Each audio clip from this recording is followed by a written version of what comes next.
அன்பார்ந்த பத்திரிகை உறவுகள், சமூக ஆர்வலர்கள் மற்றும் எங்கள் சொந்த பந்தங்கள் அனைவருக்கும், தமிழர்களுக்கும், ஒட்டுமொத்த இந்திய பெருமக்களுக்கும் இனிய வணக்கம். கடலூர் மாவட்டம், கடலூர் வட்டம், கும்மளங்குளம் ஊராட்சியை சார்ந்த சூரியம்பேட்டை என்ற கிராமத்திலிருந்து சமூக ஆர்வலர் வைத்தியநாதன் பேசுகிறேன். என்னுடைய தாத்தா சாமிநாதன் என்பவர் 1978ஆம் ஆண்டு வரை வாழ்ந்து மறைந்து விட்டார். அவருக்கு ராகு மற்றும் ராமு என்கின்ற 2 வாரிசுகள் இருந்தனர். ராமு 1982இல் இறந்த பிறகு 1982 முதல் சில சொத்துக்களை தொடர்ந்து என்னுடைய தகப்பனாரும் தற்போதைய கடைநிலை வாரிசாக உள்ள ராகு வாழ்ந்து வருகிறார். எங்கள் பக்கத்து மனைதாரர் சுப்பையா என்கின்ற சுப்பிரமணி தொடர்ந்து 45 ஆண்டுகளாக போலி பத்திர மோசடி, போலி ஆவண மோசடி தயாரித்து சில சட்டவிரோத செயல்களில் ஈடுபட்டு வந்தார்.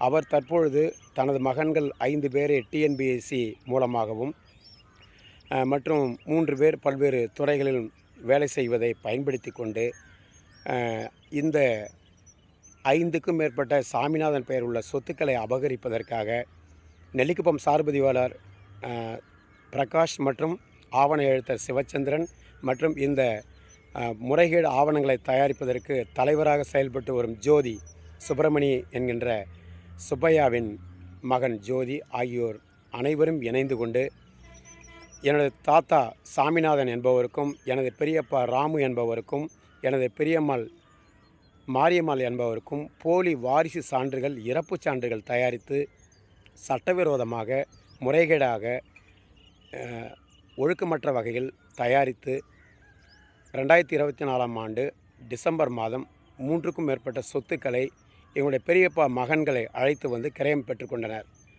இந்த கிரயம் பெற்ற பிறகு நாங்கள் இவர்கள் பயன்படுத்திய ஆவணங்கள் அனைத்தும் போலியானது என்று வருவாய்த்துறை மூலமாகவும் நம்முடைய தாசில்தார் மூலமாகவும் நிரூபிக்கப்பட்டு தற்பொழுது இவர்கள் குற்றம் செய்யப்பட்டவர்கள் என்று ஊர்ஜிதமாகியுள்ளது.